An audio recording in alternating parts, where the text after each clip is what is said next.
Hello everyone, कैसे हो आप सभी। आई होप आप सभी काफ़ी अच्छे होंगे। एंड आपके लिए आज मैं साइकोलॉजी का पार्ट नंबर 2 लेके आया हूं, जिसमें हम आपके साथ डिस्कस करेंगे आपके पास कुछ इंपॉर्टेंट क्वेश्चन। तो आइए चलते हैं अपनी मेन स्क्रीन के ऊपर, वह चेक कर लेते हैं। ओके, मेन स्क्रीन ऑन हो चुकी है। तो कल हमने आपके पास यहाँ पे 25 तक स्टडी किए थे। आज हम आपके पास स्टडी करेंगे 26 से। ओके, कुछ इंपॉर्टेंट क्वेश्चंस हैं जो कि मैं यहाँ पे आपके लिए लेकर आया हूँ, जिनके मैक्सिमम पॉसिबिलिटी होती है कि जो एग्ज़ाम में आ सकते हैं, क्योंकि बाकी जो क्वेश्चन है वो ऑलरेडी हमने स्टडी किए हैं। तो आप हमारे चैनल के ऊपर जाके देख सकते हैं। 26 थे आपके पास questions. The likelihood that a people will maintain his and her position in the same group of test taker, कि आपके पास कोई भी पर्सन है जो कि बच्चा है। अब आपके पास आपने टेस्ट से रिगार्डिंग चीज़ें पढ़ी होगी, वैलिड हो गया, रिलायबल हो गया, यानी टेस्ट आपके पास वैलिड होना चाहिए, रिलायबल होना चाहिए। When and she take equivalent test is a measurement या measure of the days of that test, यानी आपके पास अगर कोई टेस्ट होता है पहले, ओके, एंड कोई भी बच्चा है, चाहे ही एंड शी कोई भी हो सकता है, वो अपनी पोजीशन को वहाँ पे मेंटेन करके रखता है। अगेन उसी की तरह एक और टेस्ट यानी इक्विवेलेंट टेस्ट लिया जाता है। अगर सेम इक्विवेलेंट टेस्ट लिया जाए तो उस टेस्ट को हम आपके पास रिलायबल टेस्ट कहते हैं। ओके, या रिलायबिलिटी उसको हम कहेंगे। प्लेवे मेथड क्या होता है आपके पास? प्लेवे मेथड हमारे पास होता है कि जो गेम्स होती है उनको स्टडी में इंक्लूड किया जाए, ताकि बच्चे की जो लर्निंग होगी उसको और ज़्यादा इंक्रीज किया जाए और बच्चे का इंटरेस्ट भी जो है वहाँ पे इंक्रीज हो। ओके, इसके बाद है project education method of teaching is associated with. जो प्रोजेक्ट एजुकेशन था टीचिंग में, उसको किसने एसोसिएट किया था आपके पास? जॉन डीवे के द्वारा। नेक्स्ट है आपके पास लेसन इन विच, आपके पास क्या एक लेसन है, उसमें क्या किया गया? In which example are given first. सबसे पहले जब टीचर ने एग्जाम या जो भी लेसन है उसको पढ़ाना शुरू किया तो उसने फर्स्टली जो है वो एग्जाम्पल आपके पास दिया, and then student are told to delineate a general rules और प्रिंसिपल इज नोन एज। तो ये जो आपके पास मेथड इसको कहते हैं इंडक्टिव लेसन। क्या कहेंगे? इंडक्टिव, यानी बच्चे के पास जो पहले से नॉलेज है उसको बाहर निकालेंगे, देन उसमें न्यू नॉलेज को ऐड करेंगे। अकॉर्डिंग टू डीवे, जो डीवे थे इनके अकॉर्डिंग जो है एजुकेशन क्या है आपके पास? डीवे के अकॉर्डिंग एजुकेशन जो है एक सोशल नीड है आपके पास। क्या है आपके पास? एक social need. And principle of people activity, जो आपके पास प्रपोज थे, यानी आपके पास किसने जो है इसको दिया था, वो थे आपके पास कम्युनिस्ट। ओके, जो आपके पास पीपल एक्टिविटी की प्रिंसिपल था। एंड इसके जो पिन्योर थे आपके पास वो थे रूसेस। ओके, क्वेश्चन आ जाता है आपके पास प्रोपाउंड जो था प्रिंसिपल को किसने किया था आपके पास? कम्युनिस्ट ने आपके पास किया था, एंड इसके पिन्योर कौन थे आपके पास? रूसेस। इसके बाद किंडरगार्टन आपके पास दिया था फॉरवेल ने। ओके, एक स्टेटमेंट है आपके पास, at least 1/3 of learning that will determine later level of school achievement has already taken place by the age of 6। Statement क्या कहती है आपके पास कि एट द एज ऑफ 1/3, जब भी कोई पर्सन है उसकी जो एज है या जिसकी लर्निंग है 1/3 हो जाती है, at least 1/3 of the learning that will determine later level of school achievements has already taken place by the age of 6। तो स्टेटमेंट दी थी आपके पास बेंजामिन ब्लूम ने। ओके, ब्लूम टैक्सोनॉमी भी आपने पढ़ा होगा, कोग्निटिव डेवलपमेंट के ऊपर आपके पास है। मोनिस्टरी मेथड हमारे पास दिया था प्रोफेसर आर्मस्ट्रॉन्ग ने। इसके बाद है with home is the project teaching method associate. तो टीचिंग मेथड जो था वो, या प्रोजेक्ट टीचिंग मेथड एसोसिएट किया था रूसेस ने आपके पास।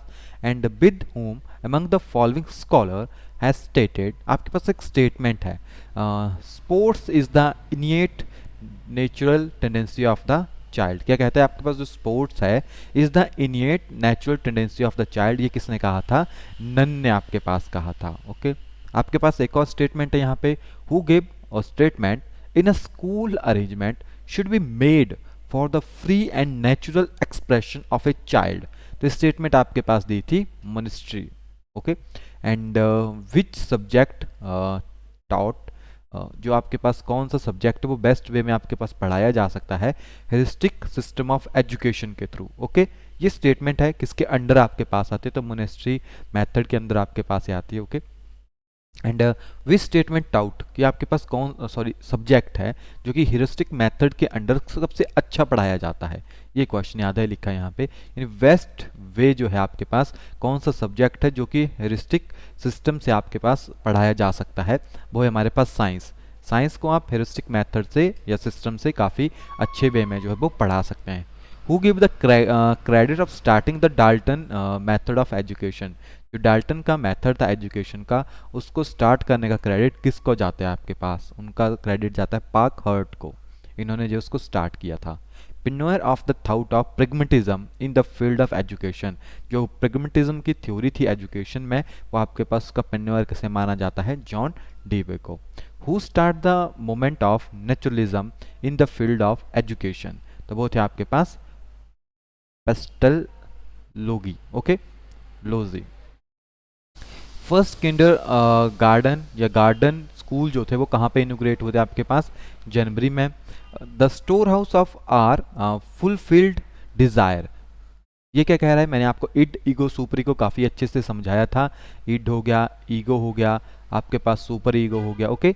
तो सुपर ईगो जिसके अंदर होता है वो उसके अंदर बिल्कुल भी क्रिमिनल बिहेवियर नहीं होता है, जिसके अंदर लैक ऑफ सुपर ईगो होता है उनके अंदर क्रिमिनल बिहेवियर होता है, ये डिक्रीज होता चलता है इस तरफ को।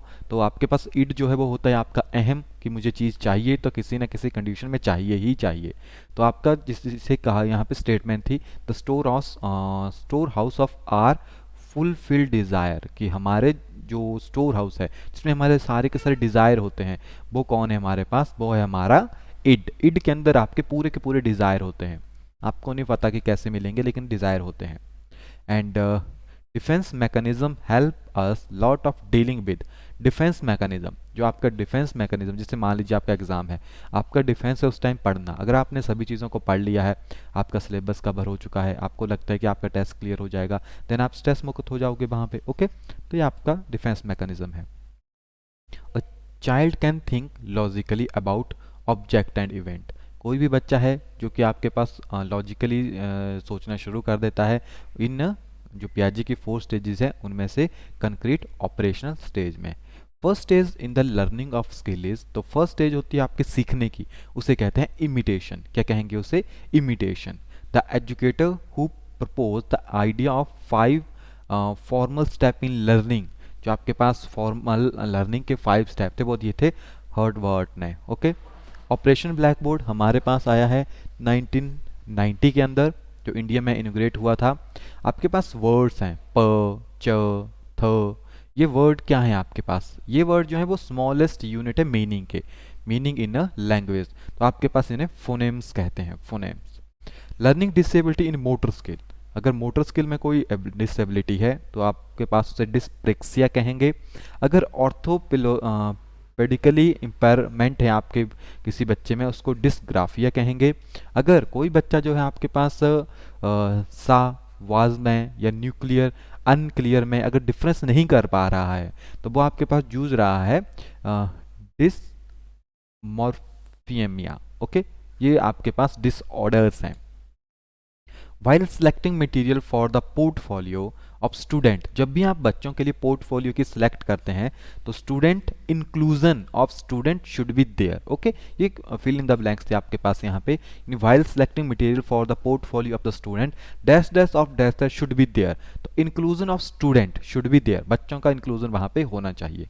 And parent should be dash dash role in the learning process of young children, तो वो होगा प्रोएक्टिव, पेरेंट्स का सबसे ज़्यादा रोल होता है। डिसलेक्सिया जो है आपके पास एक रीडिंग डिसऑर्डर है हमारे पास। इनसाइड थ्योरी ऑफ लर्निंग हमारे पास दी थी गेस्टल जो थेरोरिस्ट थे, इसका मीनिंग होता है आपके पास होल। गिफ्टेड स्टूडेंट्स आर, जो गिफ्टेड स्टूडेंट्स होते हैं यानी जिससे क्रिएटिविटी कह सकते हो आप, तो उनकी थिंकिंग होती है डाइवर्स थिंकिंग, वो नई नई चीज़ें सोचते हैं आपके पास। डेवलपमेंट स्टार्ट फॉर, जो आपकी प्रीनेंटल स्टेज होती है वहीं से आपकी जो डेवलपमेंट है वो स्टार्ट हो जाती है, ओके। तो कुछ क्वेश्चन थे जो हम आपके लिए लेकर आए हैं, बाकी बहुत सारे क्वेश्चन हमारे चैनल के ऊपर प्रेजेंट हैं, तो आप वहाँ से उनको फॉलो कीजिए, ओके। ये वो क्वेश्चन है जो कि हमने कभी भी आपके साथ स्टडी नहीं किए थे, यानी क्वेश्चन स्टडी नहीं किए थे, बाकी स्टेटमेंट्स हो गई, थ्योरीज हो गई, वो ऑलरेडी स्टडी की है, ओके। तो यहाँ पे 60 के ऊपर हम पहुँच चुके हैं, बाकी 100 तक जाएंगे, देन ऑलरेडी काफ़ी ज़्यादा क्वेश्चन प्रेजेंट भी हैं, तो आप वहाँ से भी उनको स्टडी कीजिए। ओके, सो चलिए आज की वीडियो को यहीं पे एंड करते हैं। छोटे सा लेक्चर था हमारा एंड काफ़ी इंपॉर्टेंट क्वेश्चंस हैं, अच्छे से स्टडी कीजिए, समझिए क्वेश्चंस को। एक क्वेश्चन से काफ़ी क्वेश्चंस आपके पास बन जाते हैं। तो मिलते हैं नेक्स्ट वीडियो में, तब तक के लिए थैंक यू। एंड आपके एडमिट कार्ड आ चुके हैं तो उनको डाउनलोड कर लीजिए एंड मिलते हैं नेक्स्ट क्लास में, तब तक के लिए बाय बाय।